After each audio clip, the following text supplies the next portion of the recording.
La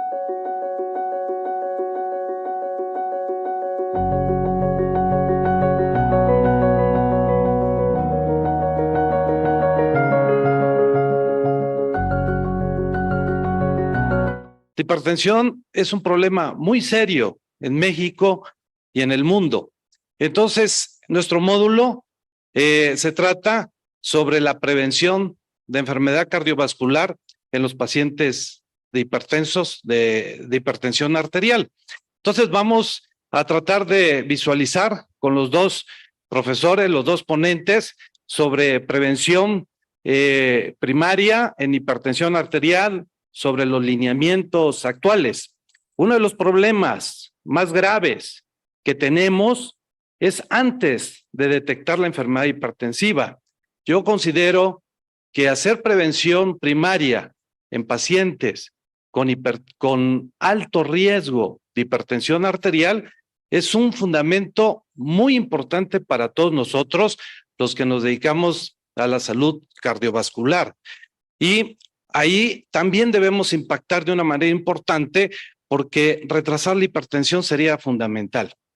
El segundo problema, que es muy grave, es que el diagnóstico de hipertensión arterial lo hacemos tardíamente y lo debemos de hacer lo más temprano posible, de manera oportuna, porque si modificamos la historia natural de la enfermedad hipertensiva, vamos a modificar el pronóstico de este grupo de pacientes. Y finalmente, la protección a órgano blanco como prevención ya secundaria de base de la hipertensión arterial, pues también es fundamental. Consideramos que siempre nos abocamos en la última fase, pero en las dos primeras generalmente lo dejamos en desuso, ¿verdad? Le voy a pedir de favor a nuestros profesores. Vamos a iniciar con el doctor Enrique Díaz y Díaz con su ponencia. Él es cardiólogo, egresado del Hospital de Cardiología Centro Médico Nacional Siglo XXI y además es jefe de división de dicho hospital. Enrique, por favor.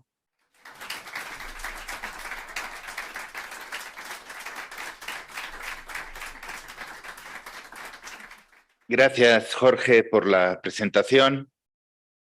Y efectivamente, vamos a hablar de lo que es la prevención primaria en los lineamientos actuales de la hipertensión. Este es mi resumen curricular y no tengo ningún conflicto de interés para esta plática. Primero, pues hay que definir de qué vamos a hablar. ¿Qué es la prevención primaria? Bueno, es una acción que se toma previo al inicio de la enfermedad. Antes de que la enfermedad suceda, se deben de tomar ese tipo de acciones, que es la prevención primaria. Y supuestamente eso va a eliminar la posibilidad de que la enfermedad alguna vez vaya a ocurrir. También hay otras definiciones que vienen precisamente en las guías americanas del ACC, de la AHA del 2019, acerca de qué es prevención primaria. Es la fase prepatogénica de la enfermedad. Y evidentemente, hablando de la enfermedad cardiovascular, prevenir eventos adversos como el infarto o el infarto agudo del miocardio o la enfermedad vascular cerebral. Y también se puede definir como la capacidad de adaptación a la terapia para individuos que tienen un riesgo elevado antes que desarrollen la enfermedad aterosclerosa clínicamente significativa. Esta es una gráfica que es muy interesante porque precisamente nos habla un poco de lo que estaba hablando el doctor Moscoso acerca de un concepto reciente que es, porque antes hablábamos de prevención primaria, prevención secundaria, prevención terciaria, pero ahora estamos hablando de la prevención primordial.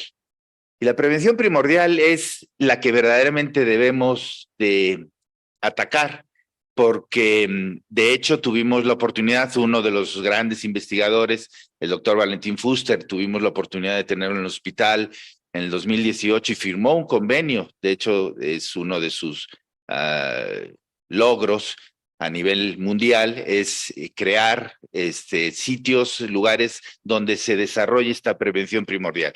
¿Qué es la prevención primordial? Es atacar el evento desde la infancia, incluso prenatal. Mi maestro, el doctor Luis Alcocer, sabiamente dijo alguna vez que a palo dado ni Dios lo quita. Entonces, efectivamente, cuando ya la enfermedad está desarrollada, poquitas cosas podemos hacer para mejorarlas. Pero si esto lo hacemos desde fases iniciales, verdaderamente vamos a tener un logro. Ya la prevención primaria es cuando el paciente tiene hipertensión, tiene diabetes, tiene dislipidemia, y tenemos que hacer las medidas necesarias para que ese paciente no desarrolle la enfermedad cardiovascular.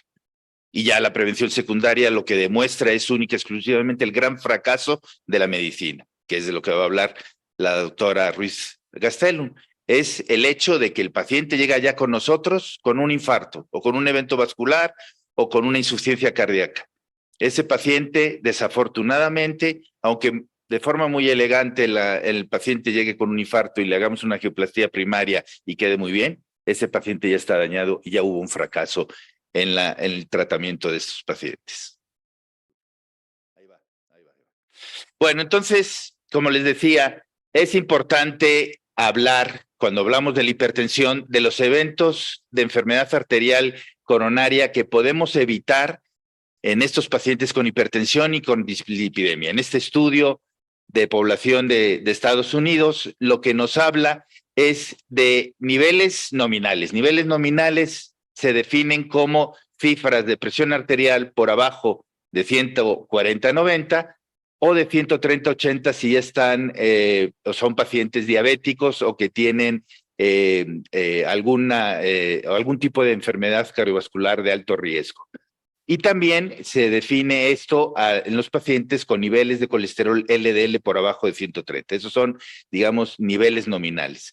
Entonces, si nosotros llevamos a estos pacientes a estos niveles nominales, vamos a disminuir un 19% de estos pacientes para la presión arterial y un 27% para la dislipidemia, y en ambos, para hipertensión y dislipidemia, un 38%. Pero si los llevamos a niveles óptimos son cuando el paciente llega a 120/80 de presión arterial y menos de 100 de LDL. Entonces, en esas condiciones tendremos un 37% para los pacientes de hipertensos, 62% para la dislipidemia y hasta un 76% que evite enfermedad arterial coronaria en estos pacientes.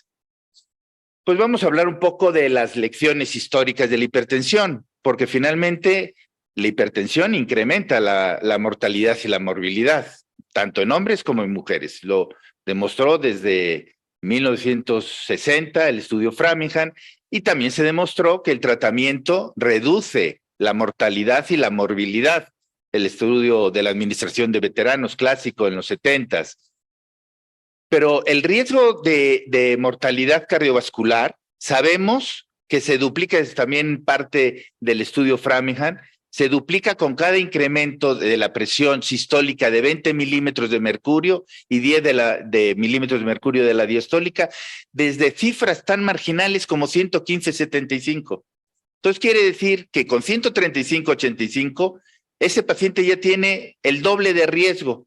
Y si el paciente está en 155/95, tiene 4 veces el riesgo de desarrollar o de presentar mortalidad cardiovascular, y si tiene 175/105, 8 veces. ¿Sí? Entonces, ¿qué quiere decir esto? Que si nosotros manejamos al paciente y le damos el tratamiento y las medidas no farmacológicas y farmacológicas necesarias, la disminución de 2 milímetros de mercurio en este metaanálisis clásico de 61 estudios prospectivos con 1 millón de adultos analizados, el descenso de 2 milímetros de mercurio da ya una reducción del 7% del riesgo de mortalidad por cardiopatía isquémica y una disminución del 10% de reducción del riesgo de mortalidad por enfermedad vascular cerebral. Uno de los grandes filósofos mexicanos de la historia, Armando Hoyos, decía ¿qué es la hipertensión arterial? ¿Es un signo? ¿Es un síntoma? ¿Es un síndrome? ¿no? En realidad es un riesgo. Entonces, ¿qué conceptos tenemos sobre la hipertensión arterial? La distribución de la presión arterial y su relación con el riesgo cardiovascular es continuo. A mayor nivel, como ya vimos, de cifras de presión arterial, el riesgo se incrementa. Y la definición de hipertensión arterial es convencional, estaremos de acuerdo, ¿no? Hoy en día tenemos una disputa entre que si es 130/80 o si es 140/90. Es un acuerdo de expertos, pero es útil para decidir el tratamiento que debemos hacer. Ahora, a nuestros pacientes hipertensos, ¿qué les puede pasar?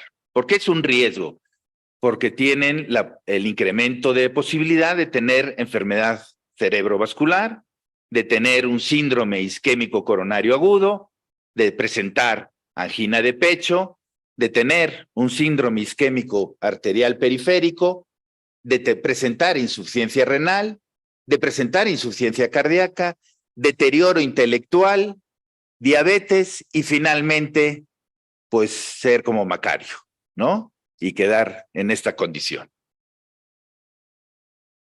Y la hipertensión se mantiene como uno de los factores de riesgo cardiovascular más importantes. A partir de cifras de presión arterial de 140/90, la hipertensión se asocia con un 69% de un primer infarto agudo del miocardio, un 74% de casos de enfermedad arterial coronaria, un 77% de un primer evento vascular cerebral, un 91% de insuficiencia cardíaca, y además del costo de salud para el paciente, tiene un costo para el Estado. Para Estados Unidos es un costo de 63.5 billones de dólares anualmente, con gastos directos e indirectos, y en la institución en la que trabajo, en el Instituto Mexicano del Seguro Social, el gasto por hipertensión, por diabetes y por insuficiencia renal crónica antes de la pandemia, en 2019, fue de 77.476 millones de pesos. ¿Cuál es la prevalencia de los factores de riesgo cardiometabólicos en México, en la República Mexicana? Ya hemos hablado de este tema en anteriores charlas. La hipertensión arterial tiene una prevalencia de 1 de cada 3 adultos mexicanos. 60% de los pacientes con enfermedad isquémica crónica del corazón son hipertensos y el 68% de los pacientes mexicanos con insuficiencia cardíaca tienen el antecedente de hipertensión arterial. 33% de la población adulta tiene dislipidemia, tenemos 12 millones de diabéticos en el país y ya lo mencionaron anteriormente, 74% de la población adulta tiene obesidad.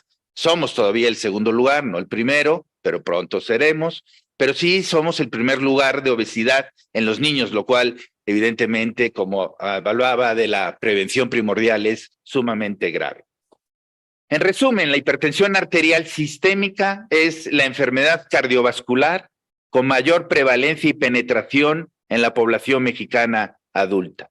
Y en este continuo cardiovascular, ya múltiples veces mencionado de Víctor Sau, la hipertensión arterial inicia desde los factores de riesgo que acompañan a la hipertensión arterial, como la diabetes, la dislipidemia y la obesidad, que llevan a complicaciones como la aterosclerosis, el remodelamiento vascular, la hipertrofia ventricular izquierda, la microalbuminuria y finalmente desarrollar cardiopatía isquémica, angina, infarto agudo del miocardio, enfermedad renal crónica. Y las complicaciones que llevan a esto, como es la remodelación ventricular, eventos cerebrovasculares, la insuficiencia cardíaca, la insuficiencia renal, la demencia y finalmente la muerte de nuestro paciente. ¿Cuál es el tiempo que pasa entre el diagnóstico de hipertensión y el riesgo de padecer una enfermedad cardiovascular? Pues si el paciente tiene menos de un año, no se presenta todavía un daño en órganos blancos. Pero si ya tiene de 1 a 5 años, 3% va a presentar hipertrofia ventricular izquierda, Si el paciente lleva 6 a 10 años de desarrollo de la hipertensión, un 5 a un 10% tendrá cardiopatía isquémica y un 1 o 2% tendrá un evento vascular cerebral. Y si el paciente ya tiene más de 10 años de evolución, 20 al 30% tendrá cardiopatía isquémica y un 6 a un 8% un evento vascular cerebral. El riesgo relativo de mortalidad, esta gráfica me gusta mucho porque ve claramente cómo a niveles de presión arterial cada vez más incrementados, tanto de presión sistólica como de presión diastólica, vean ustedes cómo el riesgo relativo se va incrementando de forma exponencial, llegando a pacientes con 180, 110, a tener un riesgo relativo de presión arterial sistólica de 10.7 y en la presión arterial diastólica de 6.31. Y un estudio clásico, el Mr. Fit, que estudió a más de 340,000 pacientes en 16 años de seguimiento, nos demostró que bajar la presión arterial sistólica, ya les dije, 2 milímetros de mercurio, disminuía la enfermedad coronaria un 4.4%, en la enfermedad cardiovascular un 4.6% y todas un 3%.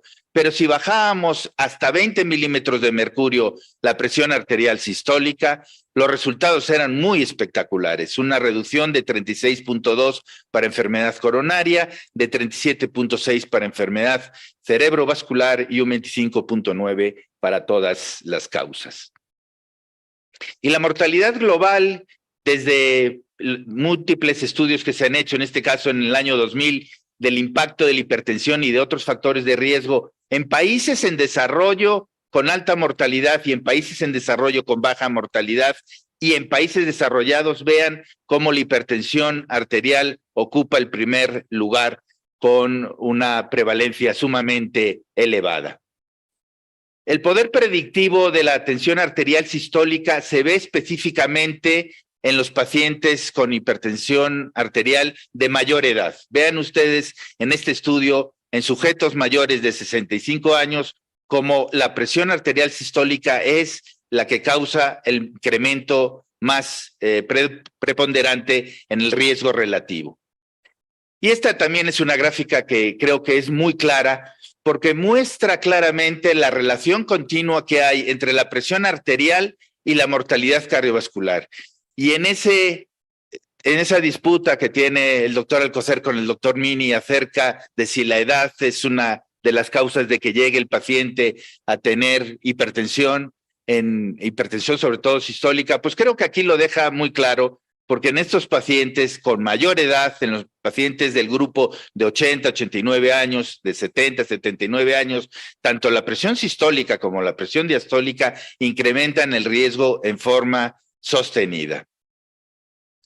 Y también no hay duda que la importancia de bajar la presión arterial a los valores deseados, y habitualmente esto se logra con el uso de tratamiento combinado. Insisto, ya lo hemos dicho muchas veces, pero el tratamiento combinado es el tratamiento de elección en el 80% de nuestros pacientes. A mayor disminución de las cifras de presión arterial ocupando 2 o 3 fármacos es la manera en que podemos bajar el riesgo de mortalidad cardiovascular.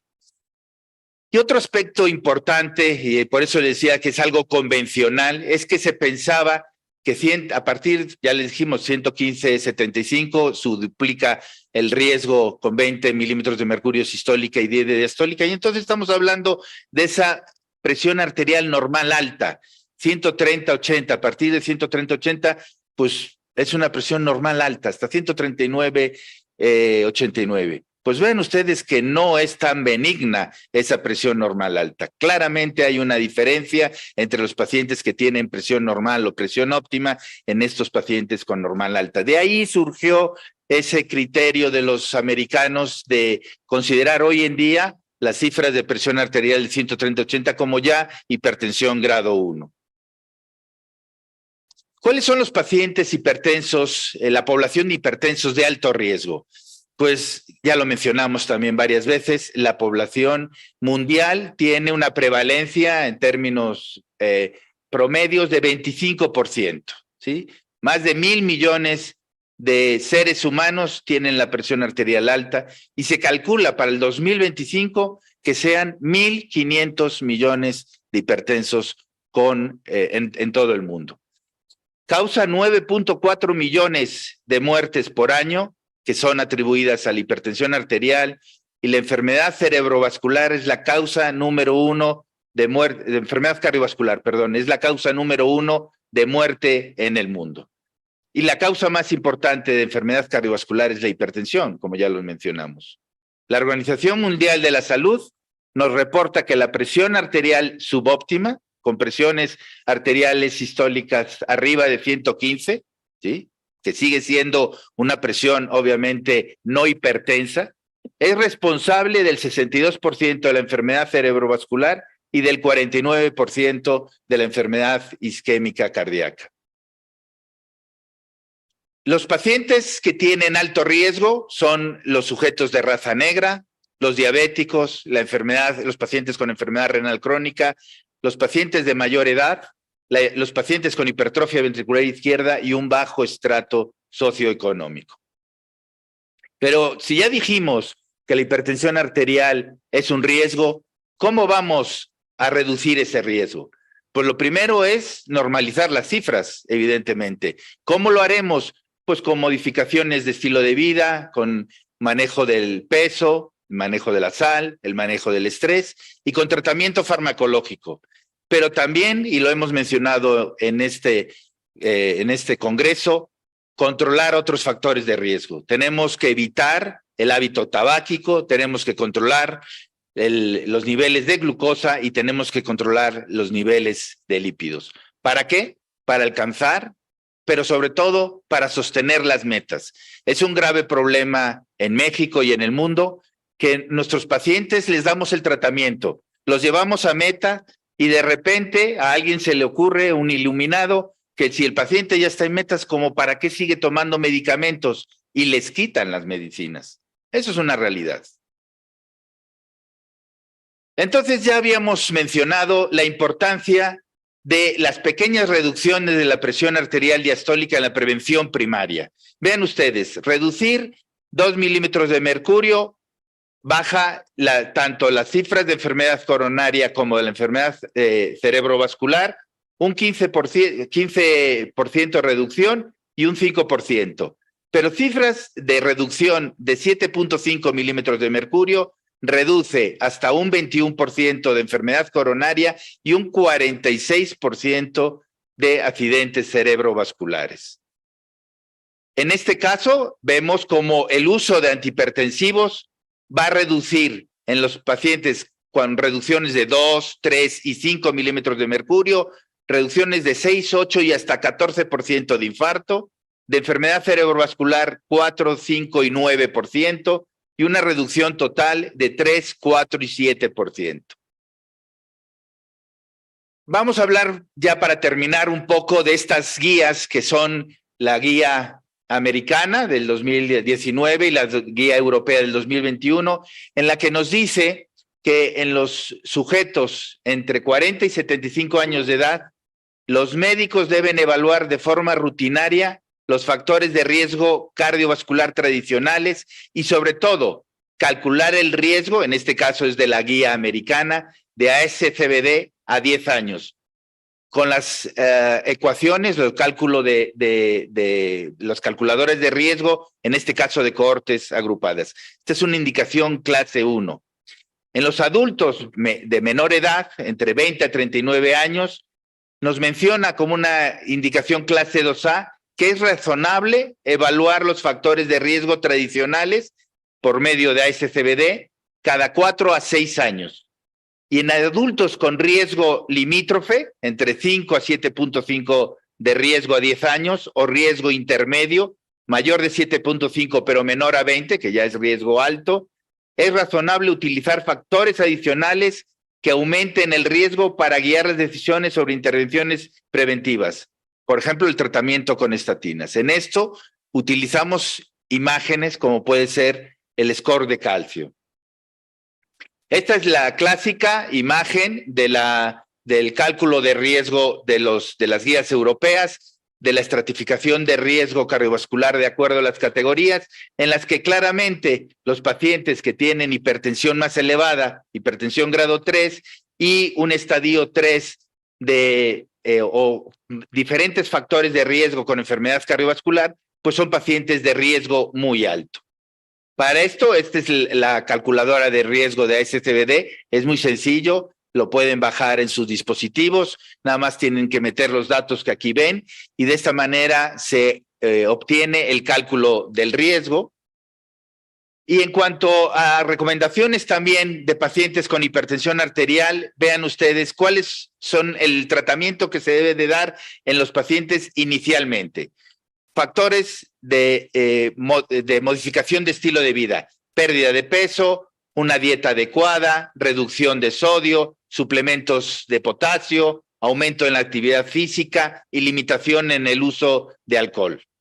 En los pacientes con un riesgo estimado a 10 años del 10% más, la presión arterial sistólica debe de ser de 130 o en los pacientes, promedio 130 o más, o una presión diastólica promedio de 80 o más, se recomienda el uso de medicamentos para reducir la presión para la prevención primaria, ¿sí? Entonces, en estos pacientes, aparte de la indicación previa de modificación de estilo de vida, si tienen, según las guías americanas, cifras por arriba de 130, 80 y un riesgo alto o muy alto, el tratamiento en estos pacientes debe ser tratamiento farmacológico.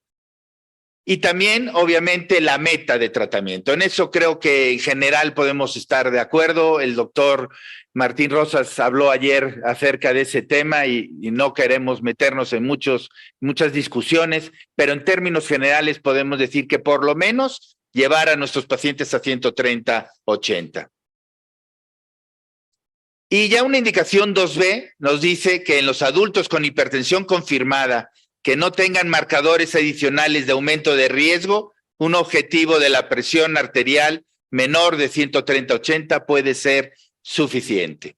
Este es el algoritmo de tratamiento de las guías de hipertensión de la Asociación Americana del Corazón y de la Asociación del ACC en el 2017, en las que ven ustedes cómo ya la hipertensión estadio 1, de acuerdo a ellos, es a partir de 130, 80, hasta 130, 139. ¿Y qué tienen que hacer en esos casos? Calcular el riesgo. Si el riesgo es alto, además del tratamiento no farmacológico, estos pacientes necesitan tratamiento farmacológico. Y en general, insisto, una terapia combinada. ¿Cuáles son las medidas que recomiendan? Ya dijimos, pérdida de peso, una dieta saludable, una ingesta reducida de sodio y un aumento en la ingesta de potasio. ¿Por qué? Está demostrado que esto reduce las cifras de presión arterial, reduce 5 milímetros de mercurio, 11 milímetros una dieta saludable, la ingesta reducida de sodio 5 a 6 milímetros de mercurio. Y además, un aspecto que no se ha mencionado mucho, pero que últimamente ya ha tenido más preponderancia, la duración del sueño. Ya lo hemos visto en numerosos artículos últimamente que hacen mención del tiempo de sueño que tienen que tener nuestros pacientes. Por eso el alto riesgo que tienen los pacientes con síndrome de apnea o hipopnea del sueño. ¿Qué concluimos entonces? Que la hipertensión arterial actúa como un factor de riesgo independiente y con una relación causa-efecto establecida para eventos cardiovasculares. Y que la hipertensión arterial es un factor de riesgo para las enfermedades cardiovasculares. ¿Cuáles serían los mensajes para llevar a casa? Insisto, los adultos que tienen entre 40 y 75 años de edad deben de ser evaluados de acuerdo a sus cifras de presión arterial y además a su riesgo. Pero muy importante, hay que establecer un diálogo con nuestros pacientes, hay que hablar con ellos, hay que establecer que el tratamiento sea de mutuo acuerdo y explicarles si deben de tomar, además de un antihipertensivo, una estatina o en algunos casos de riesgo muy alto o prevención secundaria, la aspirina. Y además, la evaluación de otros factores de riesgo que pueden ser coadyuvantes en la enfermedad del paciente hipertenso. Se recomienda intervenciones no farmacológicas para todos los adultos con presión arterial elevada y para aquellos que requieran terapia farmacológica, el tratamiento de metas de tratamiento debe ser 130, 80 o menos. De esta manera podemos decir que pesa más la prevención que la cura. Y este mensaje que viene desde hace 4,600 años de la China tradicional, que nos dice: el mejor médico es el que previene la enfermedad. El médico mediocre previene las complicaciones de una enfermedad y los peores médicos son quienes tratan la enfermedad manifiesta. Muchas gracias por su atención.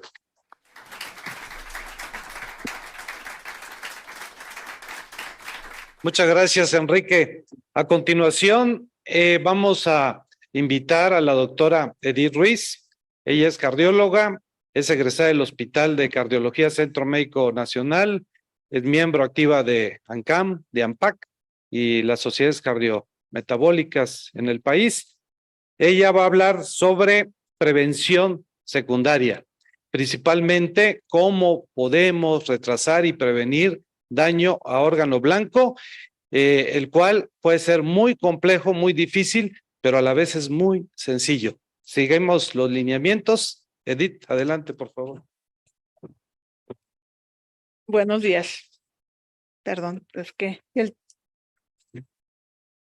Bueno, pues antes que nada, muchísimas gracias por estar aquí en Puebla.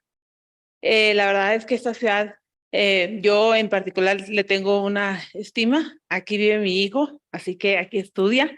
Desde Sonora se vino para acá, entonces imagínense. Y para mí es un gusto estar en este comité de Greta, en este evento y sobre todo presencialmente, porque esta charla la di hace un poco de tiempo en forma virtual, pero muy a mi pesar, porque me ha gustado estar también presencialmente. Y pues les quiero comentar que nosotros en esta charla que voy a dar, voy a evidenciar que somos los peores médicos, como dijo el doctor Enrique Díaz, porque lamentablemente somos los cardiólogos a los que nos llegan los pacientes en una etapa muy avanzada de la enfermedad. Hoy por hoy, definitivamente yo creo que debemos de considerar muy bien lo que es la prevención primaria, porque si no llegamos a lo que es un infarto al miocardio, a un síndrome coronario agudo, y esto, yo les puedo decir que sí, efectivamente es un fracaso de la prevención. Bueno, entonces, ¿dónde estamos en prevención secundaria en el 2023? Esta será la agenda que vamos a tocar. Vamos a hablar de la carga de mortalidad por enfermedad cardiovascular aterosclerosa. Identificaremos al paciente de riesgo alto y muy alto. Hablaremos de algunos problemas que existen en prevención secundaria y cuáles serían las posibles estrategias para mejorarla y qué nos dicen las guías al respecto. Entonces, empecemos por recordar que definitivamente en nuestro país, después de la pandemia, de acuerdo al INEGI, la principal causa de muerte sigue siendo la enfermedad cardiovascular, como ustedes pueden ver, y seguido de diabetes, el COVID hoy por hoy pasó a la cuarta causa de muerte.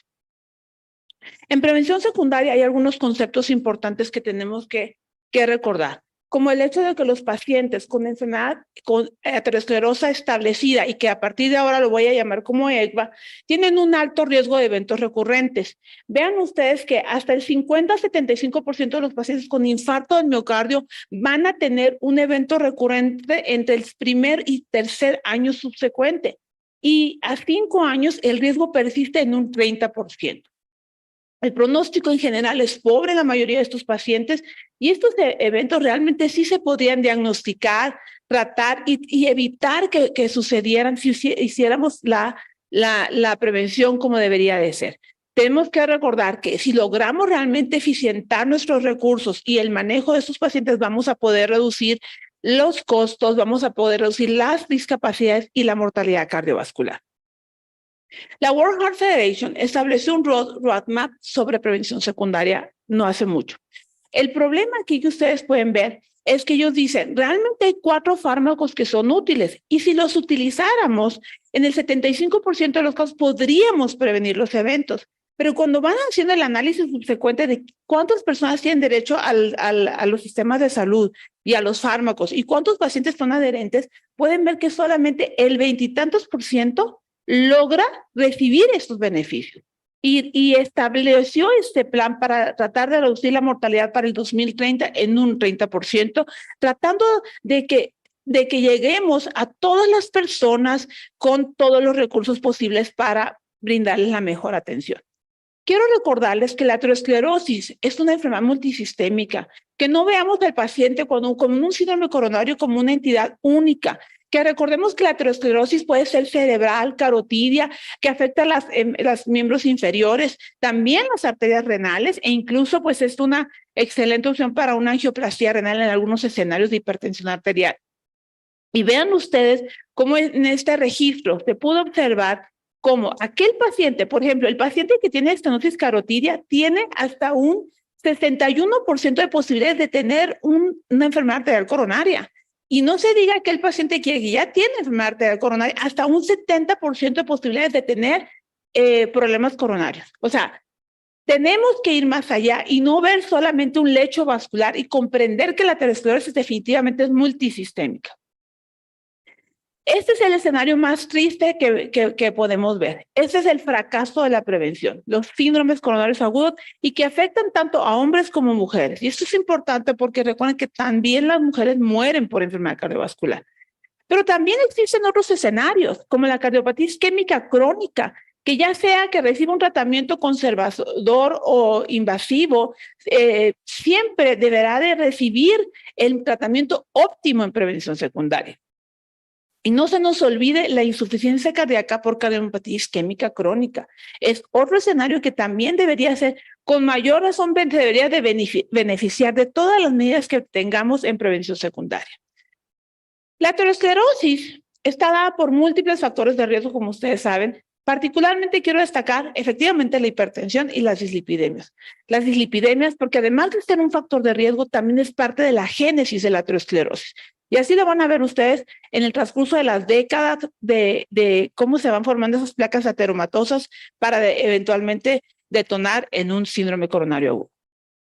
Es muy importante identificar al paciente de riesgo alto y muy alto. ¿Por qué? Porque este paciente es el que más se beneficia de las diversas medidas que nosotros podamos implementar.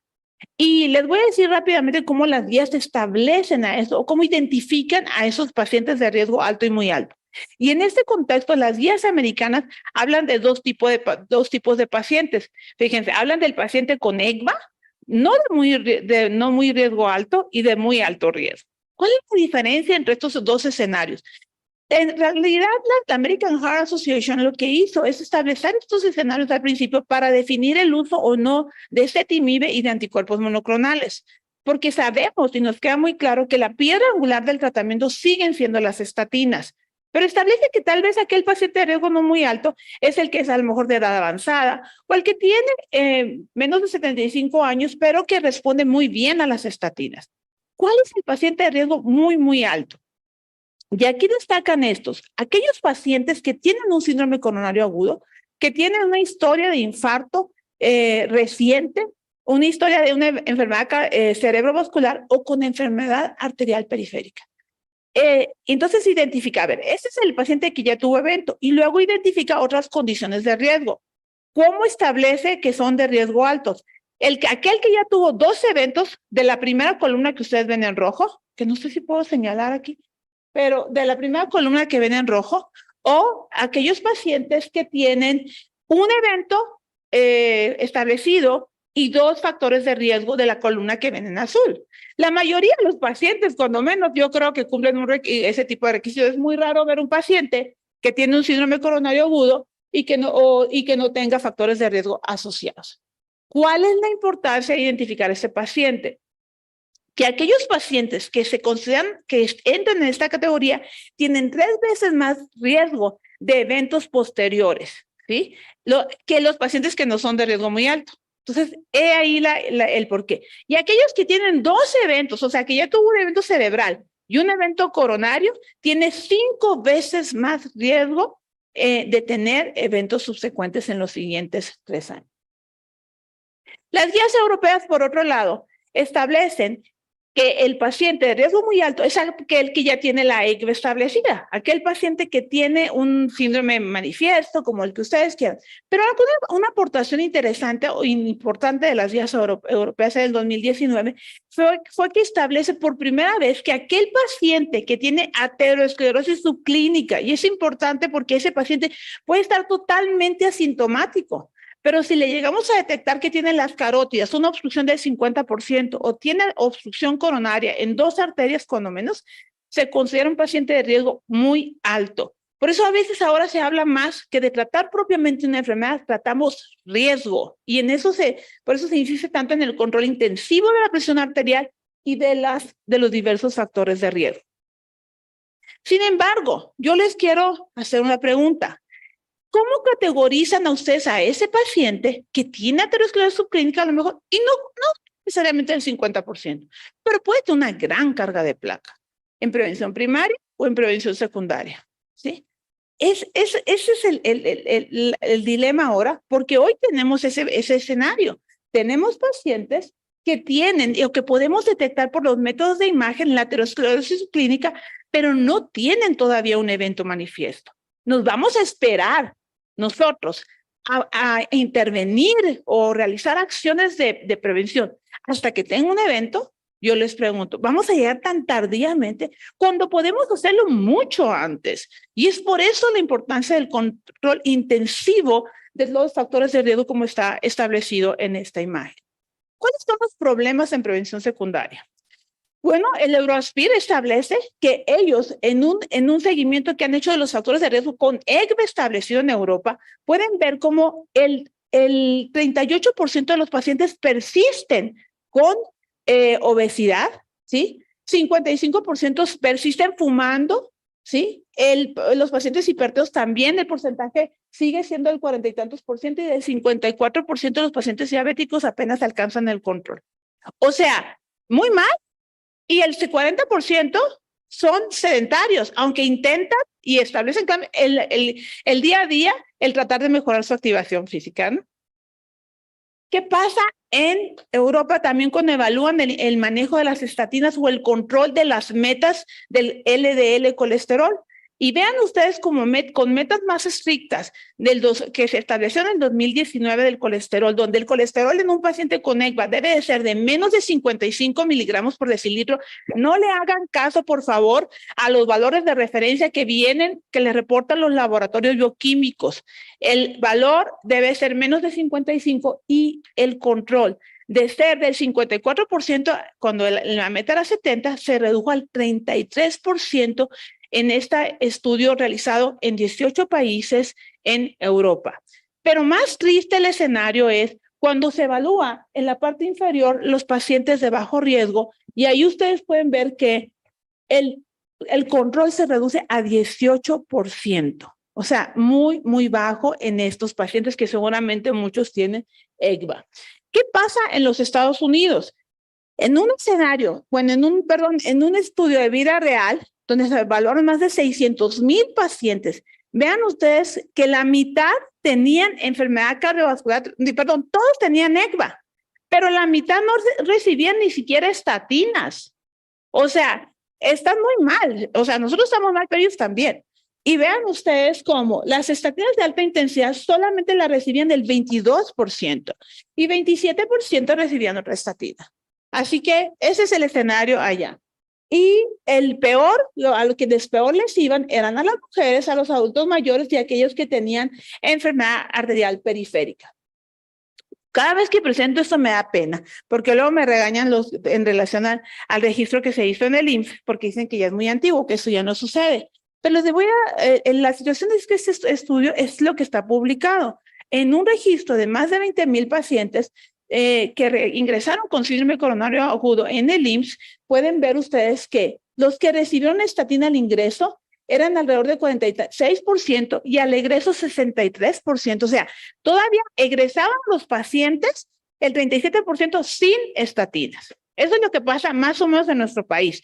Y por otro lado, tenemos el registro del doctor Orién de los Ríos, el REMECAR, donde vio qué porcentaje de pacientes alcanzaban la meta de 55 miligramos por decilitro. Y de 5,000 pacientes, 5,447, solamente el 19% alcanzaban la meta. Y esto es con los diferentes fármacos. O sea, estamos muy mal también.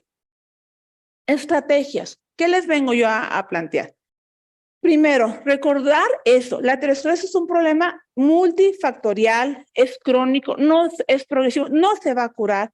Y aunque efectivamente puede haber una carga genética para el desarrollo de la aterosclerosis, también nosotros contribuimos importantemente con los malos hábitos dietéticos que tenemos y podemos ver cómo la obesidad, definitivamente la diabetes, la hipertensión, la dislipidemia contribuyen. Sí podemos tener una carga genética para desarrollarla, pero lamentablemente nosotros con nuestros malos hábitos hacemos que aparezcan más tempranamente. En un registro reciente de falla cardíaca que me pareció muy interesante realizado por SIAC, podemos ver que el paciente que llega con falla cardíaca en nuestro país y en Latinoamérica tiene alrededor de 66 años, comparado a los 72, 75 años de los pacientes en Europa.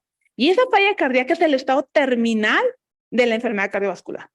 Y entonces nuestros pacientes están llegando muy jóvenes a estos escenarios porque no hicimos una prevención adecuada.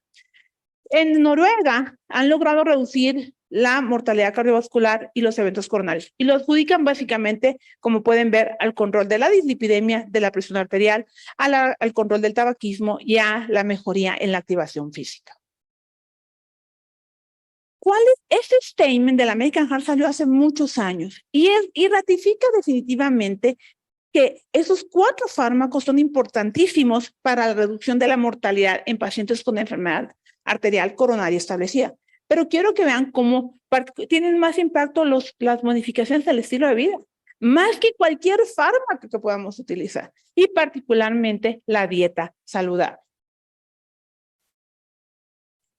Causas del control inadecuado de los factores de riesgo. Y si en algún congreso se ha hablado de inercia terapéutica y de falta de control, es en este congreso. Me ha encantado por eso. Y veamos, y si muchas de las veces decimos, no es que los pacientes no se toman los medicamentos, es que los pacientes no dejan de comer, no, los pacientes no sé qué, pero en realidad hay causas bien identificadas de que los pacientes en general muchas veces tienen depresión, y no sabemos que está deprimido y por consiguiente no le importa tomarse los medicamentos, que a lo mejor no entendió lo que le explicamos y la receta a veces tienen 1000 cosas o le damos 4 o 5 fármacos y no lo entiende, sobre todo los adultos mayores que suelen tener polifarmacia. En general se adjudica que la no adherencia depende en un 30% del paciente, en un 20% del sistema sanitario, porque esa es otra, ¿no? Solemos decir, ay, no, es que no me dan los medicamentos, es que no hay nada en los sistemas de salud y por eso no hago nada, ¿sí? Entonces, sí es cierto, es posible que haya una falta de capacitación y de seguimiento en esa capacitación en muchas de las instituciones o no hay medicamentos. Sabemos la famosa medicina basada en existencia, ¿no? Y no en la evidencia. Pero ¿saben qué? El 50% de esa falta de adherencia es por los médicos. O sea, los médicos en realidad tenemos una gran responsabilidad de poder transmitir un mensaje fuerte y claro a los pacientes de las implicaciones que tienen sus factores de riesgo. Y saben que no lo hacemos. Y hay una cosa que me gustó mucho, algo que dijo el doctor Caballero, dijo, la falta de humildad del médico. Porque yo soy el médico y usted no me va a venir a decir o no me va a venir a enseñar lo que yo tengo que decir. Entonces, creo que sí, tenemos que hacer un poco de introspección y pensar, a ver, ¿qué podemos hacer al respecto y ser un poco más proactivos y no tan reactivos? En este metaanálisis de más de 1 millón de individuos, ustedes pueden ver que la falta de adherencia, aquí analizaron los desenlaces cardiovasculares y vieron que la falta de adherencia a cualquier fármaco incrementa el riesgo, ¿sí? En un 20%, la falta de adherencia a las estatinas en un 15%, a los antihipertensivos un 20%, a los IECA y a los ARADOS un 35% y a la aspirina un 40%. Así pues, que a mayor adherencia, mayor riesgo de cualquier desenlace. Eso mayor reducción de riesgo, de cualquier evento cardiovascular con una adherencia buena contra una mala adherencia.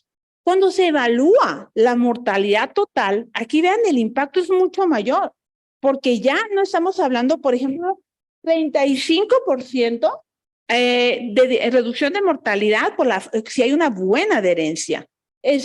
A las estatinas 45% se incrementa el riesgo si no tenemos adherencia. O sea, sí tenemos que la buena adherencia es mucho mejor que la mala adherencia. Eso que nos quede quedar muy claro. Y cualquiera de los fármacos que utilizamos en el día a día van a ser parte de esta reducción de mortalidad en general.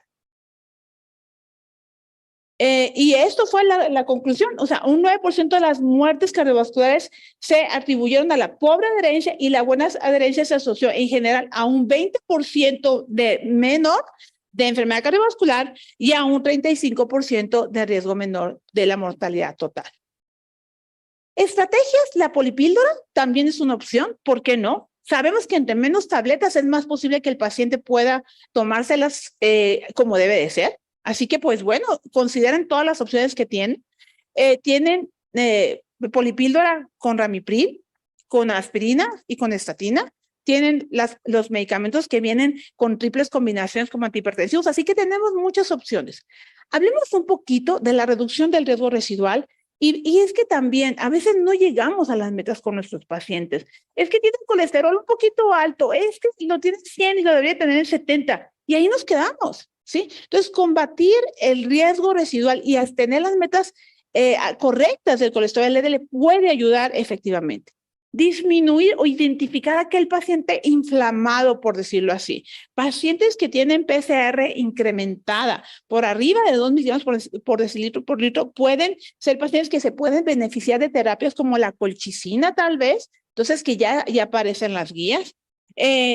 Identificar a aquellos pacientes que tienen un alto riesgo trombótico, pacientes que tienen un riesgo residual asociado a los triglicéridos, también eso es bien importante, porque en nuestra población en donde prevalece mucho lo que es la obesidad, la dislipidemia heterogénica, y tenemos que atender este aspecto también. Lamentablemente, las intervenciones farmacológicas han tenido pobres resultados. El riesgo residual asociado a la lipoproteína A, donde ya hay terapias en que nos están tocando la puerta, y finalmente el riesgo residual asociado a la diabetes mellitus. Y aquí les invito a utilizar con mayor frecuencia a los inhibidores de SGLT2 y a los análogos de GLP-1. Recordarles que la diabetes en particular no solamente hay que ser glucocéntricos, que requiere también en los pacientes el control intensivo del colesterol, de la presión arterial, las modificaciones del estilo de vida y la inhibición plaquetaria en los casos que tengan EGBA. El estudio Steno, después de 21 años de seguimiento, que es un estudio que se caracterizó porque hizo énfasis en un control muy estricto de los factores de riesgo, ha logrado reducir efectivamente la mortalidad en un 45%. Fíjense, la supervivencia se ha incrementado casi 8 años en los pacientes. Entonces, pues tratar de ser, particularmente identificar a estos pacientes y tratar de ser muy agresivos en el manejo de los factores de riesgo. Evitar la estatinofobia, porque definitivamente ese es un tema que tenemos, de que tenemos una campaña de que las estatinas son malas, y vean ustedes cómo hay hasta guías al respecto, y este libro que les pido por favor que no lo compren, porque lo encontré en Amazon, en donde dice que el colesterol realmente no es parte del problema de la enfermedad cardiovascular. Pero esto es parte de lo que también tenemos que recordar, que las estatinas realmente los efectos secundarios son pobres comparados al beneficio que nos puede proporcionar. Fomentar la rehabilitación cardíaca, importantísimo. Ya el doctor Díaz mencionó las 7 medidas 8 medidas del LIFE, es lo mismo. Tenemos que hacer programas de rehabilitación que nos ayuden a mejorar el control de los pacientes. ¿Qué dicen las guías? Generalmente así tenemos distribuidos a los pacientes en prevención primaria y prevención secundaria. Eso es lo que hemos entendido toda la vida. Pero esto hoy ha cambiado y es lo que les comento. Hablemos del riesgo. Identifiquemos a esos pacientes, aunque no tengan un evento todavía, y tratémoslo como debe de ser. Aquí destaca los pacientes efectivamente diabéticos y pacientes con daño renal, que ayer habló la doctora Silvia Paloma al respecto. Recordar los 4 pilares del tratamiento en la enfermedad arterial coronaria: la aspirina, sino y clopidogrel en ciertos escenarios, beta bloqueador, las estatinas, los IECA y los ARA2, y en algunas ocasiones los antagonistas receptores de mineralocorticoides. Esto es Eso está establecido de acuerdo a las guías americanas y a las guías europeas. No me voy a detener más en esto. Y también recordar que pueden ser utilizados. Aquí no aparecen los betabloqueadores, tales fármacos, y deberían de ser utilizados en la enfermedad cerebrovascular y en la enfermedad arterial periférica. Las últimas guías publicadas de cardiología preventiva en el 2021 establecen y reconocen a ese paciente de riesgo muy alto, pero también hace efectivamente énfasis en el control del riesgo residual. Recordarles que en principio se debe hacer un enfoque gradual, llegando a las metas, llegar al colesterol a reducir un 50%, posiblemente a menos de 70 miligramos por decilitro, la presión en 140/90, manejo antitrombótico, dejar de fumar, es el primer paso. Pero el siguiente paso es llegar a metas más intensivas, como ya se mencionó, 130/80 y reducir el colesterol LDL a menos de 55 miligramos por decilitro. Recientemente, las guías en relación al manejo de la terapia no estatínica establece algo importante. Quita el escalar las estatinas y te dice que en un momento ya puedes utilizar ezetimibe y anticuerpos monoclonales de una vez. Y esto, ayer decía Silvia Palomo, es que los cardiólogos tienen el último artículo. Bueno, eso no es el último, pero es de hace 2 meses. Ese es un posicionamiento de cómo fomentar la adherencia efectivamente en prevención secundaria. No me voy a detener, pero esto en realidad dice lo que ya hemos platicado durante toda la charla sobre la adherencia. Establece claramente las acciones que debemos de seguir y algunos mensajes que son larguísimos y no me voy a detener por eso. Algo con lo que ya prácticamente voy a concluir.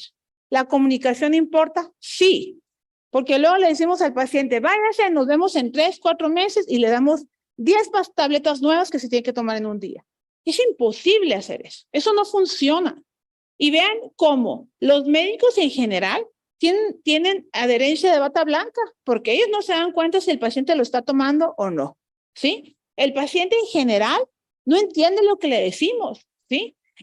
Tarda en promedio 49 segundos explicándole lo que es el medicamento en sí, y las consultas en promedio duran 15 minutos. Entonces, la verdad es que el 40 al 60% de los pacientes no comprendieron el mensaje y no pudieron transmitirlo.